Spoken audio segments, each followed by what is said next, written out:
You'd be surprised at how many people go into Boots and haven't got a clue about product. So they just pick something up because, okay, it's cheaper. But is it going to do what you want it to do? We are professionals. We do know what we're talking about. To have that product range that can then back that up, it's, it goes hand in hand. You put the product in front of someone, and I like to walk away from my client. So he goes and picks it up. If you're just putting it in your finger and rubbing it in their hair and say, thank you very much, the hair looks great, guys generally won't reach out too much about asking. People going more down that route of going to the studios and things like that and going out on their own and just doing it on their own. I personally don't think I could ever do that. I really like being part of the team and having that banter between people and the community of it. Hi, welcome to the Noble Barber podcast.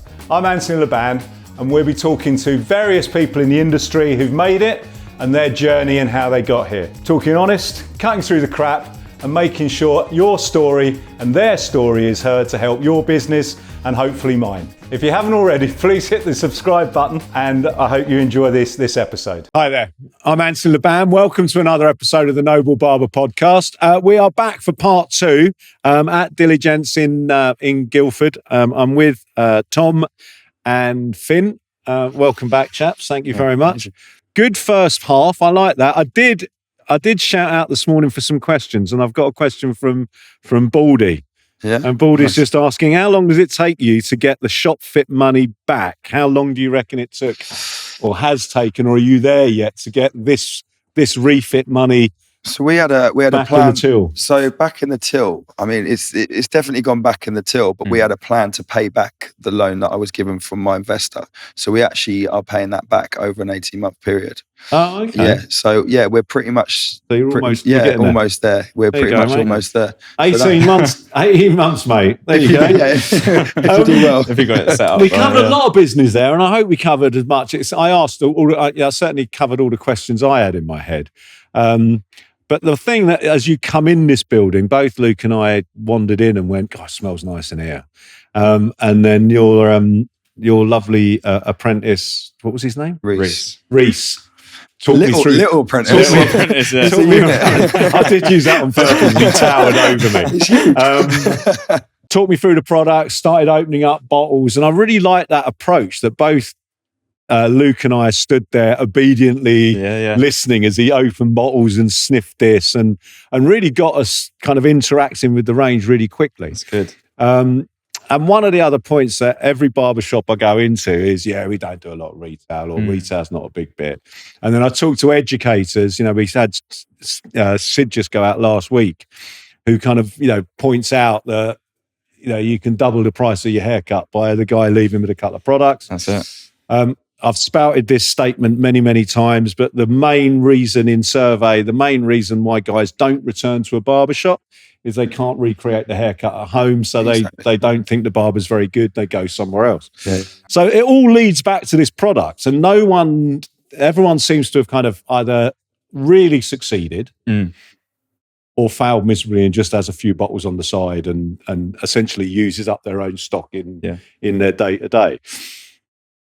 It does smell great. You're using, your product range that you've got your association to.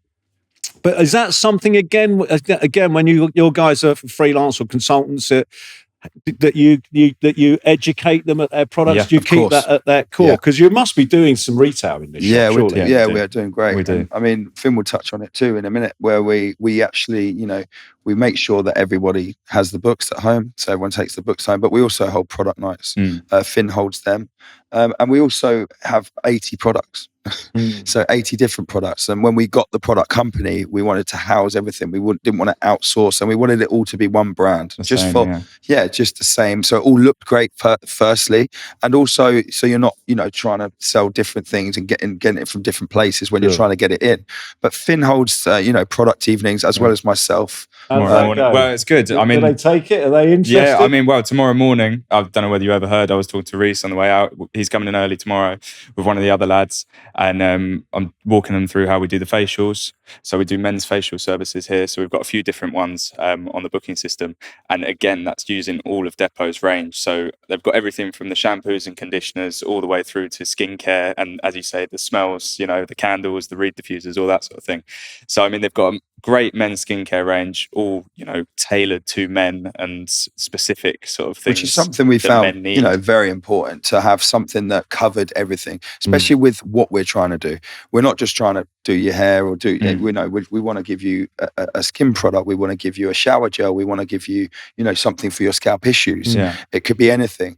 So, you know, we use a product band, Depot Male Tools, who are based in Italy, who work very close with. We've been there a number of times. But again, it's a product range that no one's heard of. So you're having to educate your clients straight away. Presumably the first thing they all say is, I've never heard of them. But as soon as we use, I mean, every styling product has an amazing smell to it. I mean, the detail that Depot, you know, the team behind Depot have gone into to put these products together. There's no point in me trying to bring out my own products ever. You know, what we do with that product and how good that product is, you know, it's incredible. And it is, like you said, when someone's going home and they're not being able to do their hair themselves and things like that, product is every person should really take it away if they like doing their hair. You know, as long as the product's affordable, I understand why some people won't want to. And if your students aren't buying products, give them a discount. You know what I mean? So I was just because I've been looking at this, I've dug out some figures that that's amazing. You know, global men's grooming market now is 10 billion in 2023 in the UK. Social media interaction for men's grooming products is up through the roof. Exactly. And interestingly, a point that came up was we now have a population that's changing. So we've got a decreasing under 16s. We've got much less young people being born and growing through for the first time in a long time. Okay. And an ever-growing over 65 population. Right. And so there's this huge uplift in anti-aging products. You know, you can see, you know, Luke often talks to me about these guys who are trying to turn back the clock and stay young forever. I think he's having a pop. As I've said that, I'm like, hang on a minute. You need some Depot product. But you're seeing this kind of, is that part of the change that guys feel okay about? I think my drawer's got, you know, moisturiser, I've got the old under gel, I've got this. You know, we bought, you know, guys now, even of my age, that buy more than just deodorant. I think what it is guys are more open, obviously, to say they want it or do it. What I don't think is the easiest part of it is that guys are not confident to go somewhere to get that. It's not made simple. You know, before I was using Depot range and you know, and just a few of the men's ranges that are out now, I've always been interested. I've been a hairdresser, so I'm a bit more in touch with that side of it, I'd like to think. But, you know, we make it very simple. You know, the products are very simple in the Depot range. Whereas if you're a guy and you didn't know that, or you didn't have it to offer it in the salon, you would have to go into a Space NK or in a salon that or a place that sells cream. And there's very technical names on these things, and guys get shook and scared and they don't know enough about it. But if you've got one of ours, it's called a hangover face gel. Cool name, you know. Guys want to know. Oh, hangover face gel. They want to. You know, they want to know more. Go, I mean, we're sitting here. I'm looking out your window and I'm looking straight across the road to Boots. Okay, and again, you know, I'm old enough to go back 20 years, and you know, there was not a men's section in Boots. That's true. It really wasn't. It's true. And you know, men use their wife's or girlfriend's shampoo or a bottle of Head and Shoulders and maybe a bit of roll-on deodorant and that was it. It's and got more specific now. Whereas, but you're fighting out with, you know, an expensive, you know, 20-odd pound product range for a styling product across the road from Boots. And again, a lot of the things I hear is, oh, you know, they're going to go and buy something for Boots for £4. But is it much cheaper? And I'm not sure, but that's what I'm saying. I'm not sure it's that much cheaper. It's not that much cheaper. It's not that much cheaper. We go, you know, we see it every day over there in Boots, which is great to be next to, by the way, from the traffic. But it's not. It's not as much cheaper anymore. No. Everything's expensive. So if you're paying that slight bit more for somebody that's, you know, we've told you how to use it, the smell of it's great, and you're paying £2 less over the road, why would you do that? I think it's also a lot easier how we have it here. I go in there every day, and even I would get a bit overwhelmed at like where things are, what things are. Whereas here, you've got it all in front of you. You do go into that. That's so true. You know, someone's explaining it to you. You know, we are professionals, and we do know what we're talking about. So to have that product range that can then back that up, it's, you know, it and goes hand in hand. You'd be surprised at how many people go into Boots and haven't got a clue about product. No. So they just pick something up because, okay, it's cheaper. But is it going to do what you want it to do? No. So if you're paying £2 more, I did read some of the guys now that most guys buy their skincare, and we are buying it, but they 100%. Buy it on the branding. So things like 100%. Bulldog is a big seller for Boots because they've got their kind of masculine right. They've got it. They don't care what it says. I've no idea what's inside the bottle. I've no idea at all. So there is that openness to it. So I guess the next bit is getting your barbers, your guys, to be able to recommend and you know, and sell it. Yeah. That's it. You know, it comes down to you guys. You know, your barber's recommending it, your client's asking for it. How have you got through that? So we do awareness, obviously, on the product too. So what we try and do is start with the guys, right? So me and Finn, we go over to Depot, which is in Italy, and we learn and we find out more about it. So we have a deep understanding. We're always talking about it and we're using it a lot. So that's one thing, to know the knowledge yourself and to be able to tell your team about it. So what we do is we do product nights and product days or product evenings. So the guys can learn and know about it. And then they feel more comfortable and then they start pushing it on. Yeah. We also have product commission for the team. So if you're selling product, you make commission, which is obviously a good push. Yeah. But we also do competitions. I do competitions between the team. So if today, boys, you know, let's sell 5 products each. Who's going to sell 6? Or if you sell 6, you take a product home. Yeah. Things like that. So we're getting them invested in that way. And again, do your figures that they get, do that include some resale? So if you've got to do X amount of money a week. Yeah, so what, on the targets and things like that? Yeah, that is included. So we're trying to, what is it? It's about 20% or 25% we're trying to, turnover? It's about 4. Yeah, it's about, you know, looking at trying to sell 3-4 products a day. Yeah. I mean, which isn't impossible, you know, when you're doing 15 people a day. And like you said, like, you know, trying to have somebody recreate what you do in the salon for them and not take the product is ludicrous. Really realistic if you think about it. And are you giving coaching to your team about how to talk about the product and how to use it? You know, knowing it's got it's knowing that it's got this scent in or whatever. So if I see one of my team go into the product cupboard and do that with it and then put it back in and walk off with a clobber there, I will embarrass you in front of everyone. Right. Because it's about talking about what you're using. Yeah. And I always give the guy the chin. So I also tell the person, you know, like, you know, this is learned from Tony and Guy days. You know, you put the product in front of someone, and I like to walk away from my client, so he goes and picks it up and has a look at it. You know, if you're just putting it in your finger and rubbing it in their hair and say thank you very much, the hair looks great. You know, guys generally won't reach out too much about asking too much. But if you tell them and advise them, smell that every time. Yeah. Every time, smell that. Have a look at it. You are talking about the product. Yeah. Smell that. Do you know what I mean? Give that a go. And it works. And I mean, I'm sorry, I'm really nailing you guys with product. With numbers today. But you're saying that you're doing, say, 1,200 appointments a month. Yes. So if you're doing 1,200 appointments a month, are you doing 300 or 400 units of products a month? A month? What, between all of us? Yeah. Probably. Yeah, near enough. Yeah, I mean, I don't know the figures of that. Yeah, off the top of our heads. It's good because the great thing about Depot is you know there's 80. So you know in a lot of salons you have. Oh, I bought that last time. Oh, are you going on holiday? Let's give you a body wash. Or do you think? Sorry, I've got all these different conversations I've had running around my head. Do you think, because I've spoken to a lot of the product companies that whoever's listening, if you think about the kind of 3 or 4 product companies you know, all of them are trying to get people to sell more product. What do they need to do to get companies working like you? We get them to have 100, most barbers to be able to sell 100 units of product a week would be amazing. Yeah. Does it start with kind of having a product you really believe in, or do they need to come and work with you more? Are they visiting them?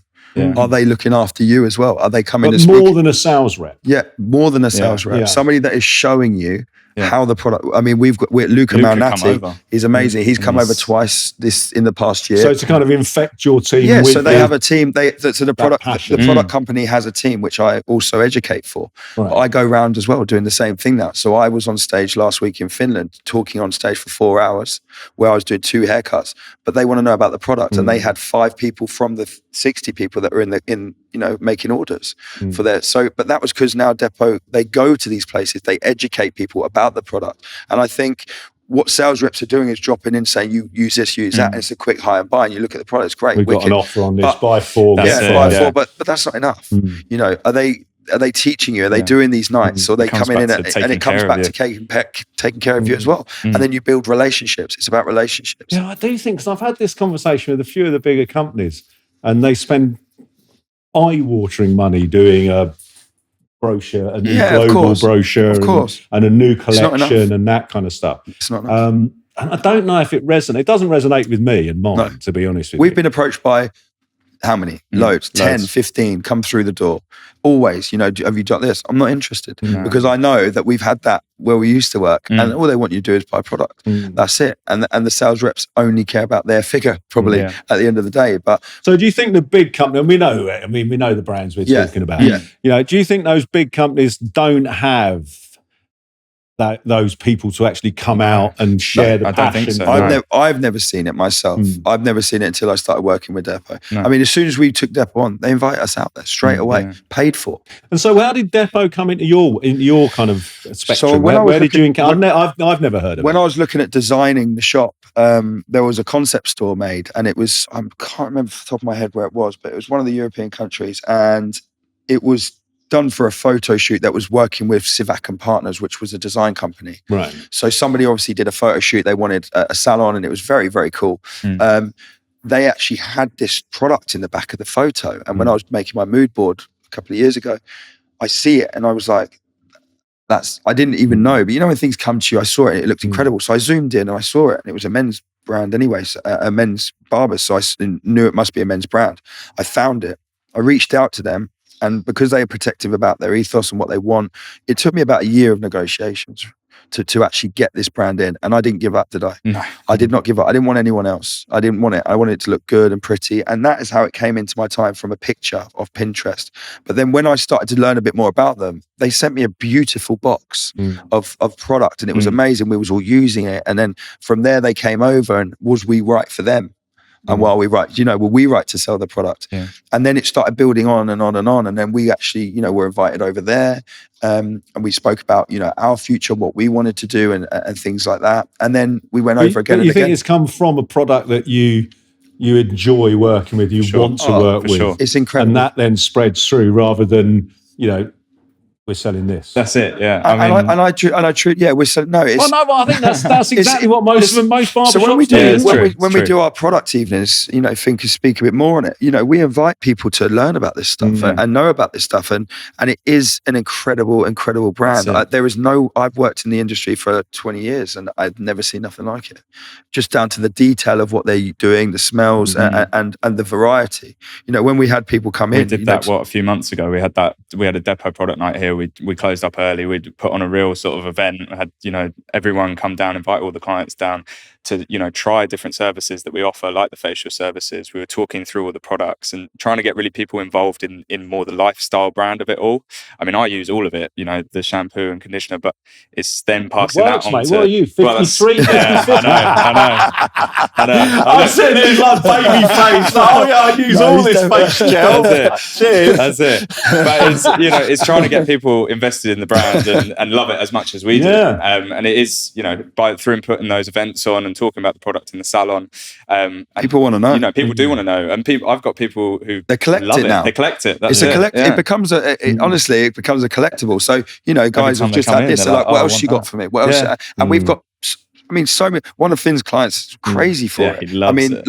What else you got? I haven't smelt that one. There's 7 different scents across it. I mean, there are those brands, and it does. You come in and you look at that, and it looks like it should go on a.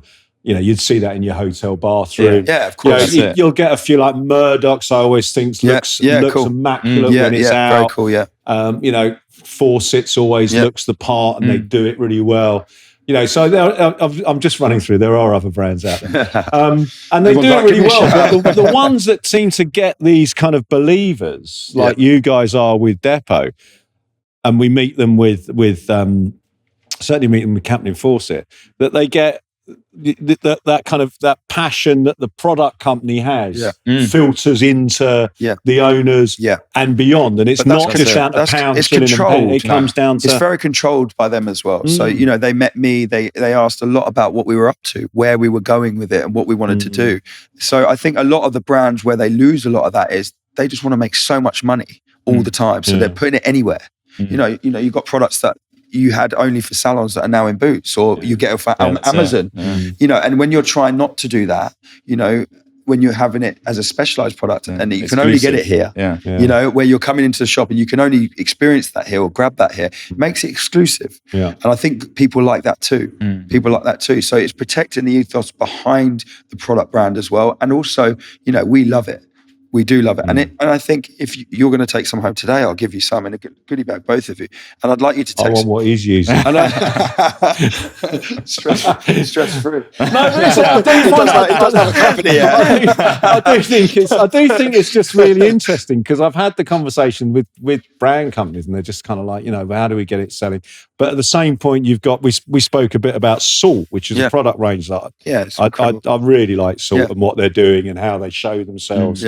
And I am trying to get them on the podcast, because I do really like what they're up to, and now it's expanding. And so I do think it's almost like the product companies need to remember who their customers are. Yeah, exactly. You've chosen that because you know what was going to fit in Diligence. You know what Diligence customers were going to want.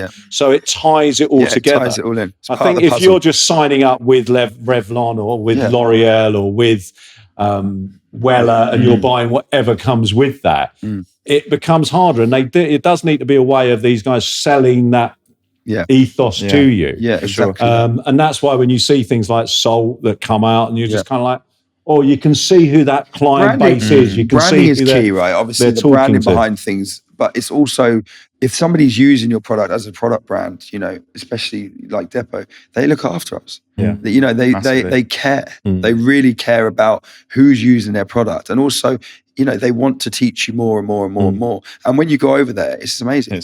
We've been over there, and me and Finn are about to go over there next month, and I've been over there plenty of times. And you're important to them. You're important to them. And I know that every brand doesn't have that money to maybe do that, but if they could do something of that, or say, okay, hi there, they've come through the door and said, we got this product, we'd like to show you. Okay, cool. Why don't they offer you to say, can we spend 3 hours with you and we'll get some pizza in and just talk to you, whatever, and just teach you a bit more about their product, rather than just saying, give us a call if you want it, and we will hope that you sell loads of it. Do you see what I'm saying? It is trying to get, I think you're right, in our industry, certainly now, the interest from clients is much higher. From hair care, skincare and beyond, but they're definitely much more aware of it. Certainly aromas. You walk into this room, you walk into people's houses. I was out for dinner with my missus the other day, and a guy sat down behind me, and I didn't even think. I turned around and went, "What are you wearing? Mate, you smell you smell nice." And he was on a first date with this girl, and she was like, "I just thought that," and I'm like, "Oh man," my missus like, "Shut up." We get it when people walk past the shop. You get used to this kind of.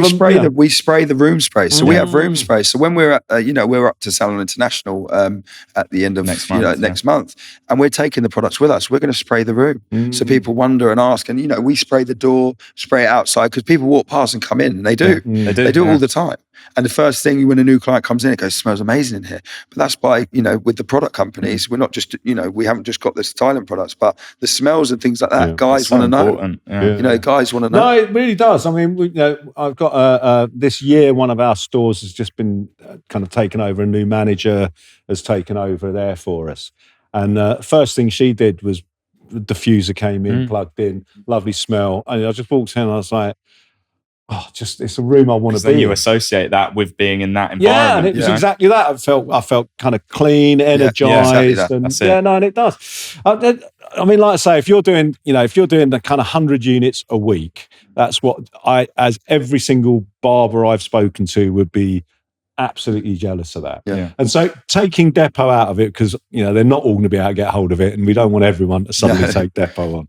But you think the cornerstone for it is to have a product you believe in, really, I guess. 100%. I mean, you get your favorite products as well, don't you? But when you believe in something, you start to, you feel more comfortable with it, and you live by it as well, and it oozes off you. You're not selling as such. Yeah. You're not selling as such, because I think like that's it. I mean, I always say that to my gang. It is a matter of you're being an expert. You're recommending, and you're finding a solution for a problem. It's easy to sell something you believe in. It's easy. So I'm going to take this back to a classroom now. I don't know why I'm playing the piano. Me.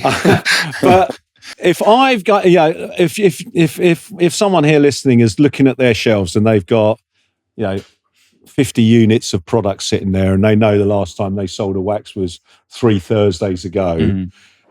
What would you say to them? If you were going in, what would be your top tip? That you've got a team of, say, 3 or 4 barbers, they've got a wall of product that's never sold. He looks at that and thinks, I've got 700 quid sitting there. I want to turn that round. How would you go about? Let's do a little bit of a brief. You're used to doing your retail classes. Yeah, try yours.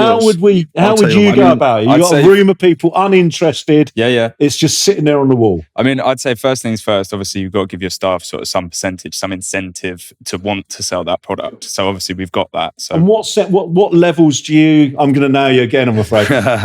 What percentage do they get of their product? So they're earning some money off of it. Yeah. So, I mean, what is it? It's 10%? Yes. Yeah, about that. So it's, it doesn't sound like much, but once you're doing a lot of it and you're going through it, it's good. Yeah. And what it comes down to is so make how sure you they're getting a piece of it. Of course. Yeah. Otherwise, they're not really going to be incentivized to sort of sell it. And then from that, it's how you interact with the client about it. So if I've got a new client in my chair, so most of my clients are regulars, but if I have a new client in my chair, I'm almost certain they're walking out with a product just because of how you're going to talk about it. It's in the consultation. The first thing you do, what do you use to style your hair? And you ask that question. Oh, I use so-and-so brand. Oh, okay. Well, I'm going to use something else today. This is one of our products, Depot. I think you're going to love it. It's going to work really well. And then that's it. You don't really need to push any more than that. You do your haircut, and then revisit it. And then you revisit it at the end. You say, oh, so this is what I was talking about earlier. Oh, this is the charcoal paste. It won an award, which it did. Which we did. We put it. Yeah, I'm not just saying that. We put in. We put one of our Depot products into the Hair Magazine Awards, and you won the best texturizing product, and they'd never heard of it before. Yeah. So we use things like that, and then smell this, and then use it. And how does that look? Have a feel. See whether you like it. And then, as Tom said, walk away from the client, go wash your hands, and you're going to see them. You can see them from across the room, looking at. I love that. I love that one, because even when I've done a haircut on somebody, even before the product, walking away from your client, sometimes you get more of an understanding of what they want. And when it comes to product and things like that, if you just let them look at it, just let them pick it up, just give them a second, and then you can come back and then you can talk about it again. And I don't ever, when I sell product, I never have to say normally, oh, you might say, should I grab that for you? Or should we try that? You're already there. I think people are scared when they're selling product that they're pushing it. But you've got to understand, most of your clients don't even know what grade they want on the side. And they're like 40 years old and they go, I don't even know what I have. Yeah. But if you break it down, if you're selling 100 units, so if I'm sitting there and I'm looking at a wall of products, if you're selling 100 units in a month, you're taking £2,000, average amount of 20 quid a pop. I'm sure it's more, but whatever. Yeah. You're doing £2,000, and all of a sudden that dusty wall is bringing you in £1,000 a month profit. Yeah. And then you're giving your guys a wonder of that. Yeah. That's just money sitting there. Yeah. And you've already committed to it, because every single barber listening to this from their shop has done just what Luke just did, which is look at the wall of products they've got and think, oh, no one sells it. Yeah. And I think another thing, I know it sounds silly, but another thing is, it looks like a wall of products, but we have a cupboard there as well that we only take product from. So, we always try to keep it as that. Leave it tidy. So leave it tidy so people come in. So, and when people come in, I think it's important where your product shelves are and things like that as well. So people can come in and have a little look. We hand them the book, the brochure as well, so they can just flick through the shop and have a flick through. And do you think you being kind of, it sounds like that's definitely more one of your roles. Sure. Yeah. Do you think most shops should have someone whose role it is to be conscious of retail? Yeah. If someone's really not doing any retail, to kind of oik them for a coffee and go, look, 100%. Listen, man, everyone else manages to sell. Your clients don't hate it. It's you. Let's talk about this. That is what it comes down to. You need someone in the shop to keep that passion going. And that is what it comes down to. And having, as we said, having these nights and having these training sessions, which we do regularly. That's it. And we also make it quite well known who's not selling the most product. Yeah, because you don't want to be that person. Yeah, no. Which I know it sounds like that, but we're all men.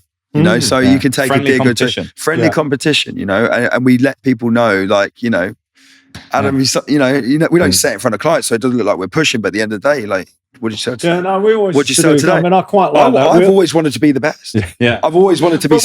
We would always have this kind of first person that hit 6 products there was a £20 note put on the table. Yeah, exactly. And the first person to hit 6 products. Still got their commission, but they got that £20. Exactly. We do that. We do that with a product. So every now and then, if we're getting to the end of the month and I want to hit a certain number, we all do it and we all go at it and we try and sell. Well, I'm sure. I mean, I know your guys are amazing and fabulous and that kind of stuff, but you got to prod them, presumably. What? Sorry, you got to prod them. You got to remind them. Yeah. If you just 100%. Went right, okay, we've done our little chat. Talk to you in 2 months' time. Chat every morning. It's a reminder. It is a reminder. It's constant. I mean, that's just part of managing people. I think it's part of what we do here. Yeah. It's part of the brand. It's part of Diligence. This is the product brand that we use, we love, and that's and it is a prod. It is a prod, and you get the guys that aren't so but you actually surprise yourself that once you do tell them. Like, we had a massive staff meeting about the other week, and it was a big subject with some of the younger guys that weren't doing it. I mean, and then my youngest guy comes through, hasn't been with the brand so long, and he sold like 7 or 8 in a day. He smashed it, and we were like, I know you. One thing you've just proved to me, you can do it. So I need that every day, please. And secondly, it's in there. Yeah. It's in the tank, and you can do it. You just need to open your mouth. He was literally brand new, and he did. He did, and he was like, "Of course I will." And I was like, "Okay." Yeah. And he was someone that goes a little bit quiet every now and then. But then when he starts talking and then he gets into it, he did. He sold 7 or 8 in one day, and he was. He's only been with us 3 months. Yeah, it'd be really interesting. It'd be nice to get some feedback. If anyone's taken this on the chin and gone, right, guys, let's shift some of this gear off the wall. That's fascinating. But it is a recurring theme. And now, if we dip back into team, so as you said, you started here with you 2 and Martin, did you say? Yeah. Me and Finn and Martin. Yeah, so the 3 of you started. You're now 9. What are the dynamics changed? So again, I speak to a lot of guys who are kind of 1 or 2 in a shop, and they're wanting to expand, and their whole view is, we're going to open up more shops. And it's like, okay, how many more people can you fit in your shop? Can you, as you've done, wiggled the chairs around, moved things around, changed the wall? 9 people's a different bag than 3 of you having a chat. 3 of you having a pint at the end of the day going, you were amazing, you were a tosser, what's up with you? Yeah. 9 people and structure. We're still working out. We are, I'm not going to lie, we are still working out, because one, you had 3 people who would, say would die for the company. We're very in here, and we live by it. And then you have new people coming from other places. But I truly believe in here, we do things differently. We do things differently in a such where a lot of the guys were working in a high street salon or high street barbers and things like that. When they come here, there's, we're taking you guys out. We're treating people properly. We're doing Christmas parties. And also you're working in an amazing environment. I mean, to work in an amazing environment like this, where we came from, even where we came from, when we started working here, your work gets better. You care about your tools. You're washing people's hair. It's a lovely place to work. So when you have a team and they know this stuff, they would never want to go backwards. No. So you do get some sort of good treatment from them, but also you are cracking the whip on certain guys, and it's usually just younger guys. And I think that comes with maturity, and we're trying to teach that. But with self-employed, is that difficult to kind of tame that, to kind of have those conversations? Or do you just not allow it to get in the way, and you just not so much, because I think that there might have been one comment once where someone said, I'm self, and like that. And it's like, okay, then, okay, if you want that, take the day off tomorrow. You're not working. Yeah. You take your client, I'll move them. And then soon, quick, no, I need the day, right? I need that. And as soon as that, if that's how you want to be, then, you go then. But and that is something that we have to me by, but it doesn't come up a lot. It doesn't things like everyone that. here is, gets on a good level. Yeah. And, we all are all very friendly with each other. We all go, as Tom said, go out and go do things together. And it makes a massive difference. I've got so much love for everyone on the team.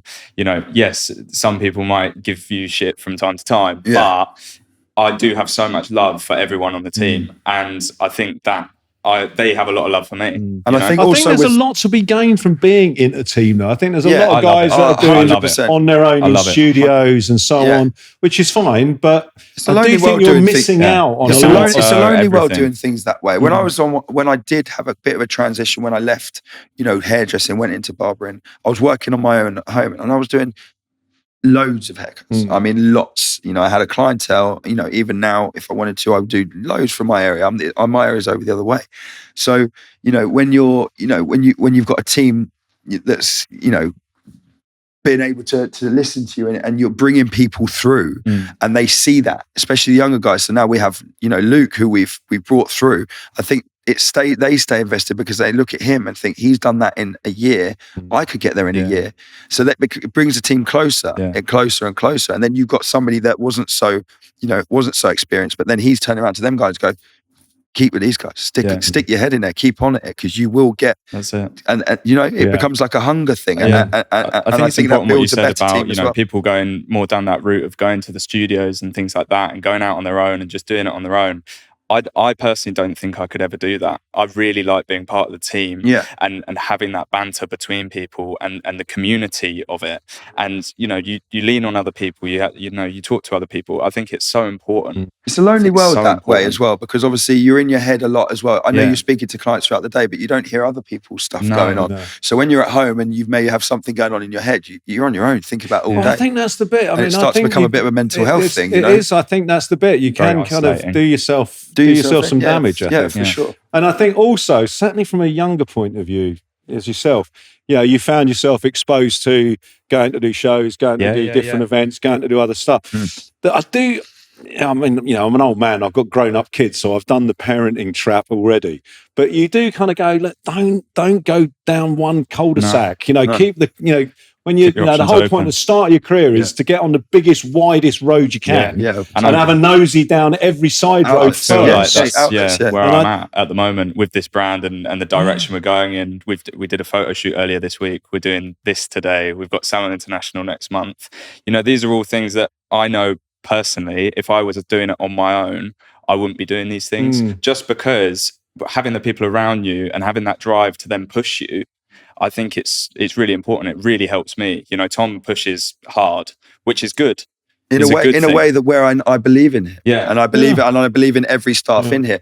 But when you've got your younger staff that you're trying to teach these things to, they don't get it. And they might not get it for another year. I was very fortunate to have someone like Finn who was young that understood. I said, if you do this now at your age, you're going to be way ahead of everyone else.